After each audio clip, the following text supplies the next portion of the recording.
প্রেম যদি সির্ফ থাকার নাম হতো তবে ভাঙ্গন মানেই যেন হতো পরিসমাপ্তি।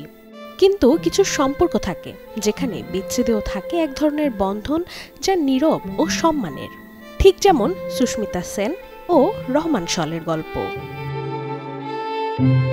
2018 সালে ইনস্টাগ্রামের ইনবক্স থেকে শুরু হয় তাদের যাত্রা। কোনো গ্ল্যামার্স পার্টি নয়, কোনো রেড কার্পেট নয়, সরাসরি হৃদয়ে ধরা দেয় এক অদ্ভুত আত্মিক টান। সেই বন্ধুত্ব থেকেই জন্ম নেয় প্রেম। বলিউডের গ্ল্যামার আর বাস্তব জীবনের মিশেলে গড়ে ওঠে সুস্মিতা ও রহমানের এক ব্যতিক্রমী সম্পর্ক।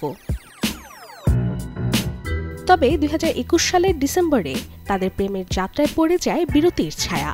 ইতি ঘটে সম্পর্কের, কিন্তু বন্ধুত্বের সূর্য অস্ত যায় না। সুস্মিতা তখন নিজেই সোশ্যাল মিডিয়ায় জানান, আমরা বন্ধু হিসেবে শুরু করেছিলাম, বন্ধু হিসেবেই থাকবো। এবং ঠিক তাই, বিচ্ছেদের পরেও তাদের মধ্যে দেখা গেছে শ্রদ্ধা ও বন্ধুত্বের সম্পর্ক।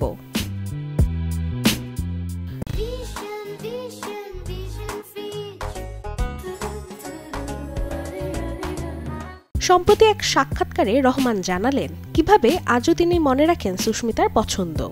বললেন, ওর পছন্দ 22 ক্যারেট হীরের আংটি। আমি এখনো সেই আংটি কেনার যোগ্য নই, তবে যেদিন হব সেদিন নিশ্চয়ই কিনে দেব। তারই নিঃসংকোচ স্বীকারোক্তি ছুঁয়ে গেছে ভক্তদের হৃদয়।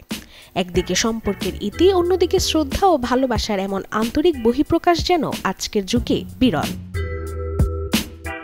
অন্যদিকে এক পডকাস্টে সুস্মিতা জানান, তিনি বর্তমানে সিঙ্গেল। বলেন, তার জীবনে নেই কোনো পুরুষ।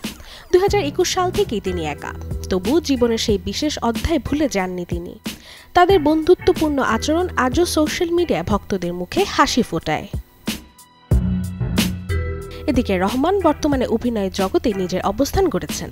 দক্ষিণী ছবি আমরানে খলনায়কের চরিত্রে তিনি প্রশংসা কুড়িয়েছেন। আর সুস্মিতা বরাবরের মতোই স্বনির্ভর, সাহসী আর নিজের ছন্দে জীবনযাপন করছেন। Desk report, channel 24।